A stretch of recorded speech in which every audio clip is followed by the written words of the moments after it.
Thank you for joining us on today's episode of Tax Matters. I'm Chamaka Ohaochi. It is March. Yes, third month of the year. But we strongly believe that it is still a good time to bring our dear viewers up to speed with regards to their tax obligations. Of course, you know that there are two broad categories of taxpayers: individuals and corporates.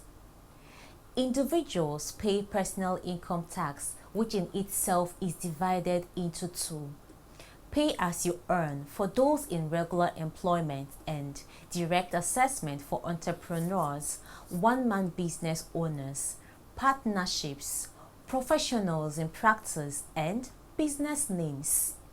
They are all brought to tax once in a year between January and March on preceding year basis. Limited liability companies, and of course we have unlimited liability companies, are charged to tax under the Companies Income Tax Act. Limited liability companies and oil companies pay their taxes through the Federal Inland Revenue Service. On this episode, we want to remind you of the taxes collectible by the federal government. We are doing this because the list just got longer. For example, the Finance Act 2021 has just reaffirmed two levies: the Nigeria Police Trust Fund and the National Agency for Science and Engineering Infrastructure Levy, also known as NASS levy.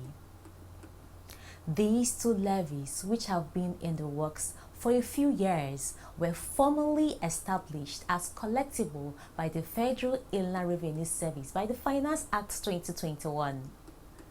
The NASS levy is payable at the rate of 0.25% by companies and firms with a turnover of 100 million naira and above in the banking, mobile telecommunications, ICT, aviation, maritime, and oil and gas sectors of the economy. The Police Trust Fund levy is collectible at the rate of 0.005% from every company operating business in Nigeria and will be utilized for the training and welfare of the Nigeria Police Force.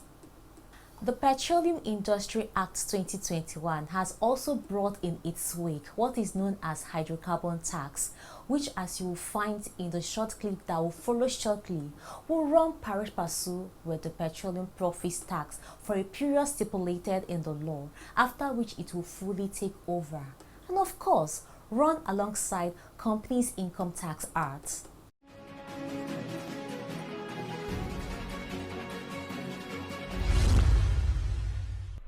Under the PIA, you are having to have two tax types. You are going to have hydrocarbon tax, and you are going to have corporate tax. Under the hydrocarbon tax, we have two types. The new entrants, those people that will take oil block after the signing of the law, the bill into law, they are going to pay tax, hydrocarbon tax at 15%, and corporate tax at 30%, making 45%. Why the existing oil blocks that convert, if they are converting to PPL, that is Petroleum Prospecting License, and PML, Petroleum Mining Licenses, when they convert, they are going to be automatically come onto this PIA. But if they don't convert, they will remain on the old law than on the PPTA. And while they remain, the law gives a room, an allowance of 18 months from the date of signing the law by the president for them to convert, or a longer period if they still have a license that has not expired. While you have yet to convert, you will be paying tax at 85%. There you are, 3 additional taxes to the list. So, a quick rundown of the taxes collectible by the federal government. Companies income tax, withholding tax on companies and non-resident individuals, petroleum profits tax, hydrocarbon tax, value added tax, education tax, capital gains tax, stamp duty, personal income tax in respect of members of the armed forces of the Federation, members of the Nigeria Police Force, staff of the Ministry of Foreign Affairs, non-resident individuals, National Information Technology Development Levy, Nigeria Police Trust Fund, and National Agency for Science and Engineering Infrastructure Levy. Let's go taxing.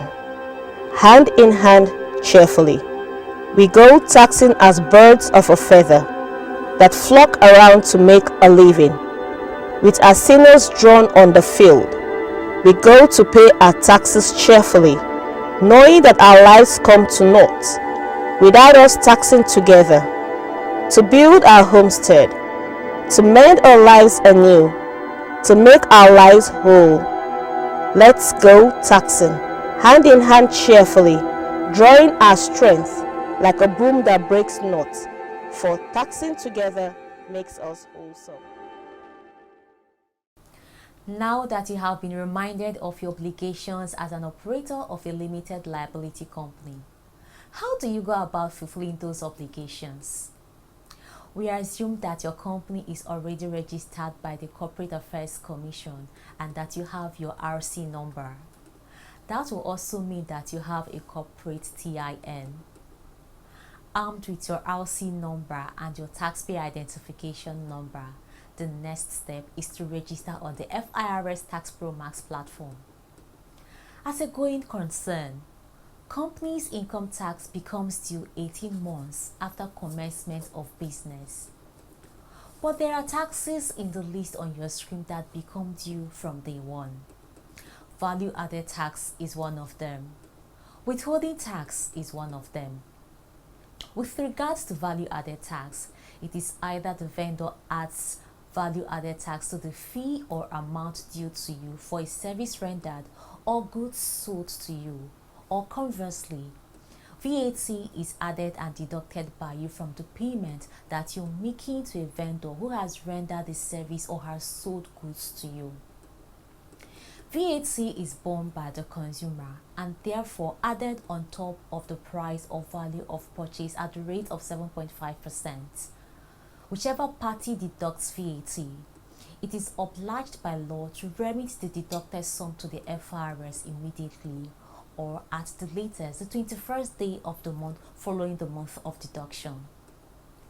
In the case of withholding tax, it is either the vendor is withholding tax from the fee or amount due to you for a service rendered to you or goods sold to you, or conversely, withholding tax is deducted by you from the payment that you're making to a vendor who has rendered a service or has sold goods to you. In the case of withholding tax, the sum deducted is not a tax per se, rather it is an advance payment of tax. The sum deducted is remitted to the FIRS, stating the TIN of the sufferer of the deduction, who is thereafter credited by the FIRS with that amount, which is used at the point of filing and payment of company's income tax to offset part or whole of company's income tax liability. Let us hasten to point out at this stage that when we talk about taxes that become due from day one, as an employer, you are also obliged to deduct pay as you earn from the emoluments of your staff. Such deductions must be remitted to the Internal Revenue Service of the state where such staff reside. Make no mistake about it, no matter where your company is located, due diligence must be observed in ensuring that personal taxes, pay as you earn of your staff residing in Sokoto State are remitted to Sokoto State Internal Revenue Service, while that of your staff residing in Bayelsa must be remitted to Bayelsa State Internal Revenue Service. If such staff reside in the Federal Capital Territory, the pay as you earn is payable to the FCT IRS. This is under state taxes, but is a matter for another day.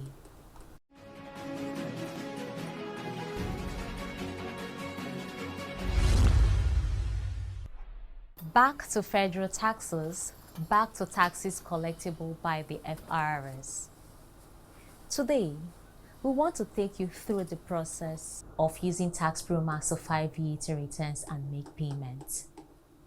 To file value-added tax returns, The taxpayer is required to first log on to www.taxpromas.frs.gov.ng and then click on Login as displayed on the screen. The next step is to fill in email address and password and then click on Login. When you log in, the system takes you to the next page, which will display different tasks the taxpayer may wish to perform on the home page. From the dashboard, click on Taxes Due, which will display the different tax types the taxpayer needs to file and pay. When the taxpayer clicks on the tax type under the Taxes Due, in this case VAT, it displays list of tables, and under the Action column, click on Process and it will take you to Schedules.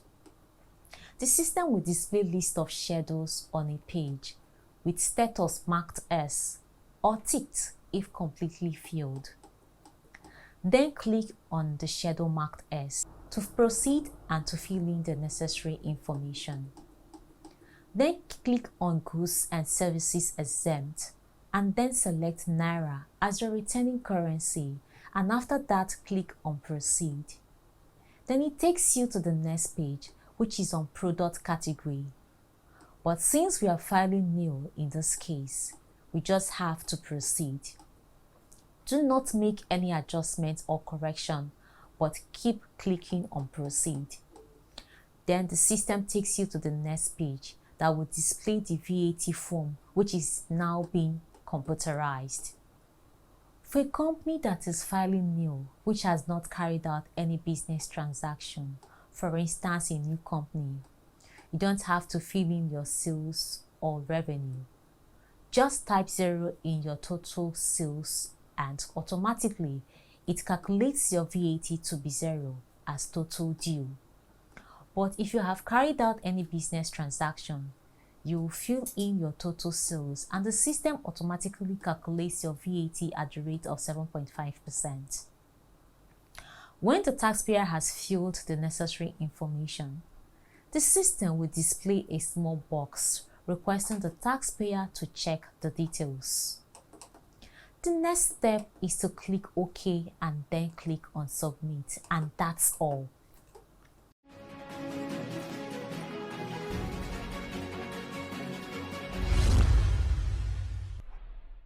Now for a company that is not filing new filing.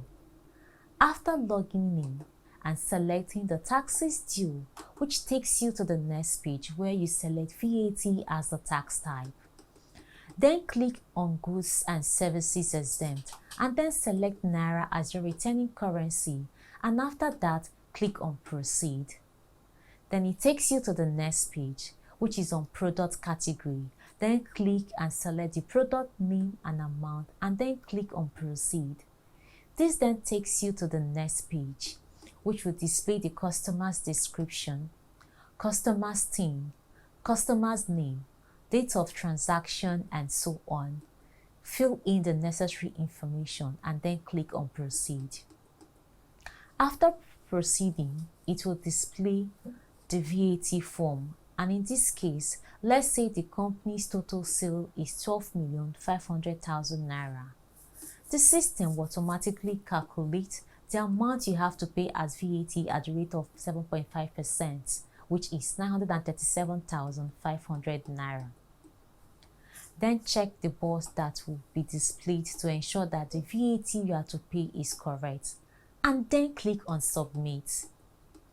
Then the system automatically generates a unique document identification number for the transaction and also displays the different payment gateways which the taxpayer may wish to make payment, either through remitter, which the taxpayer takes to the bank to make payment, or uses the other payment options.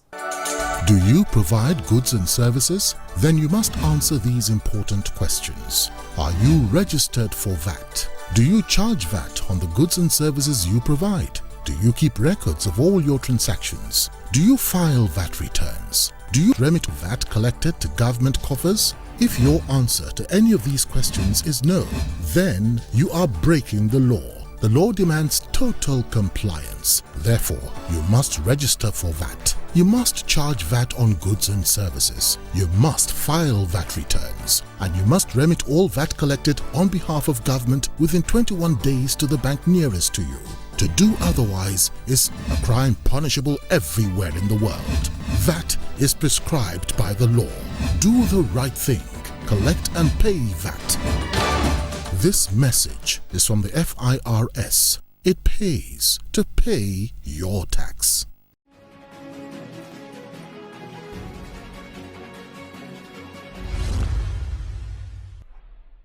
Still on value-added tax, so much has happened in recent time.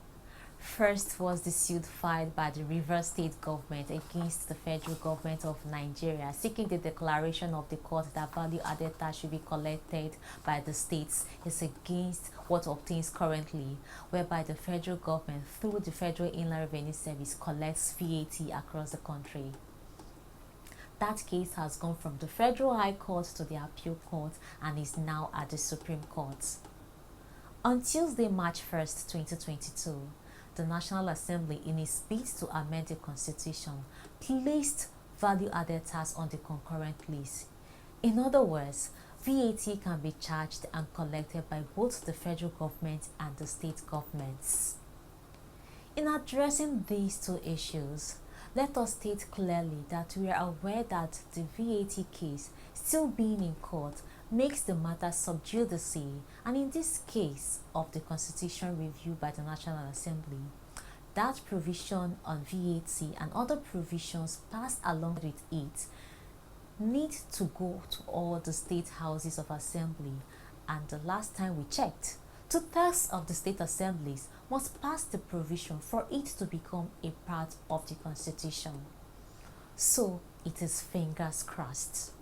However, business operators, chambers of commerce and industry have started reacting to the action of the National Assembly.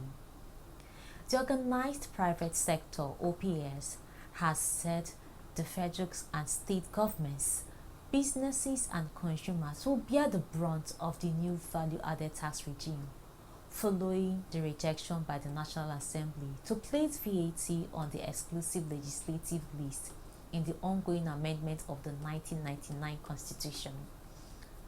While waiting for the pronouncement of the nation's Supreme Court on the matter in the case between the federal government and some state governments, the OPS said the decision on VAT by both chambers of the National Assembly is of immense implications for all stakeholders, especially the business community.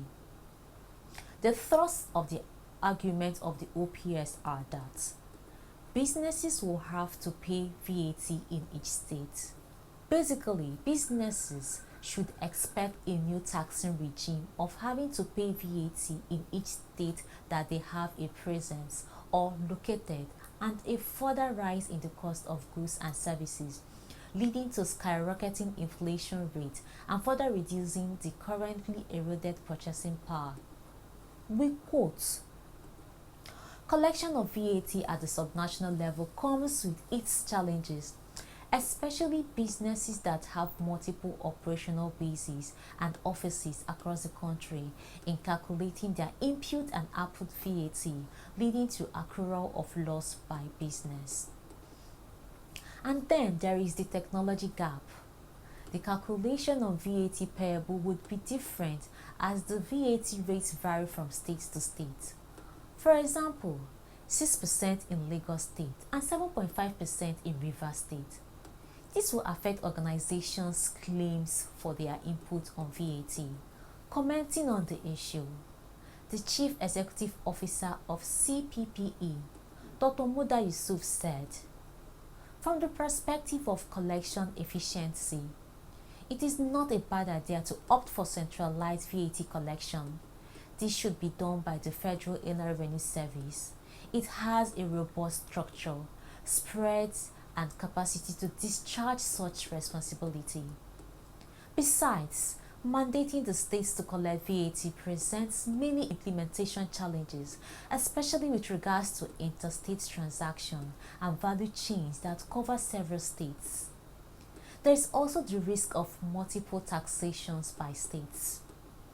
According to Dr. Moda Yusuf, what should be of concern is the issue of equitable distribution of whatever is collected.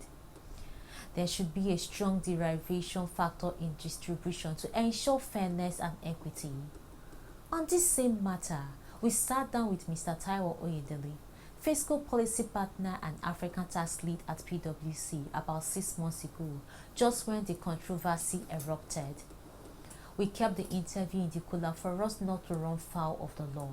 But hey, some of the views expressed by Mr. Oyedele in the interview are very germane to the issues at stake and the concerns of the organized private sector.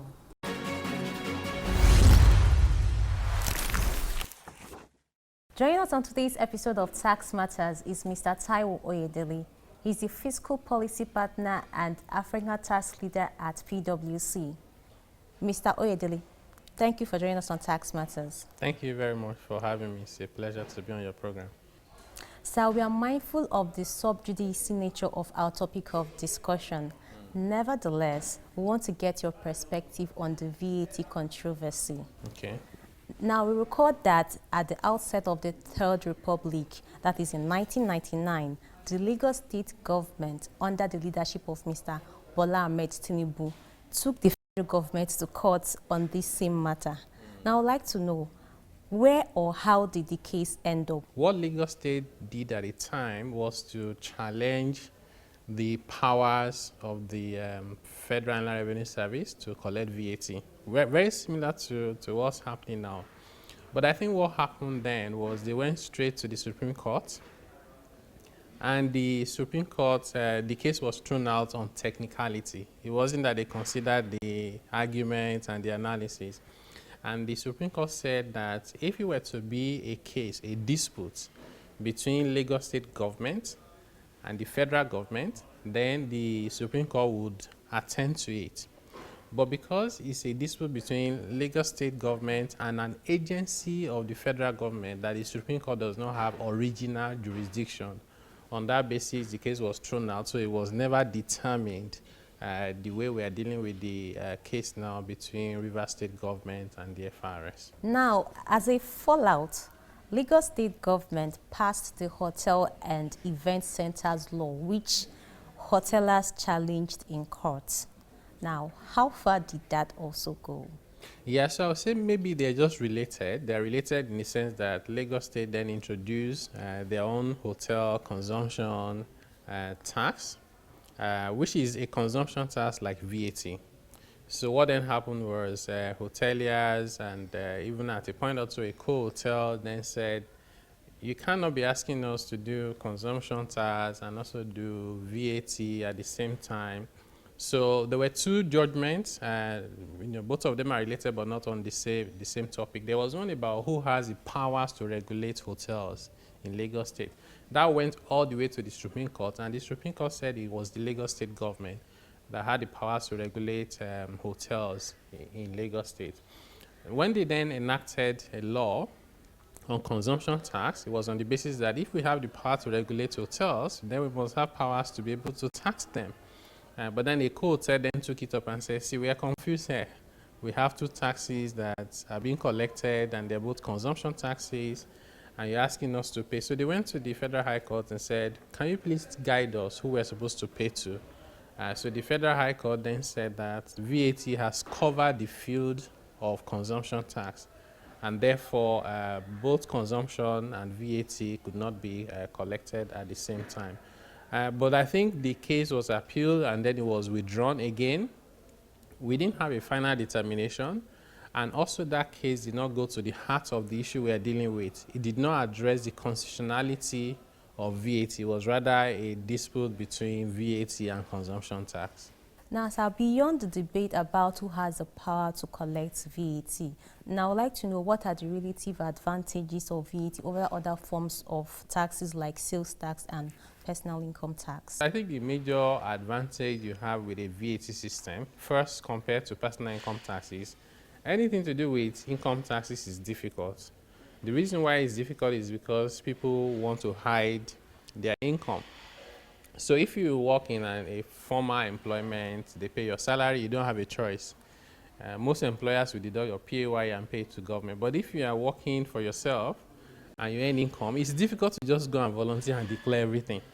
So what tends to happen with personal income tax is people try and hide, and then they don't disclose everything. Whereas VAT is a consumption tax, you cannot hide your consumption because consumption. Time or time. This is all time will permit us to take on today's episode of the program. The interview with Mr. Oyedele continues in a subsequent episode of Tax Matters. Do make it a date with us. Thank you for watching. See you next week.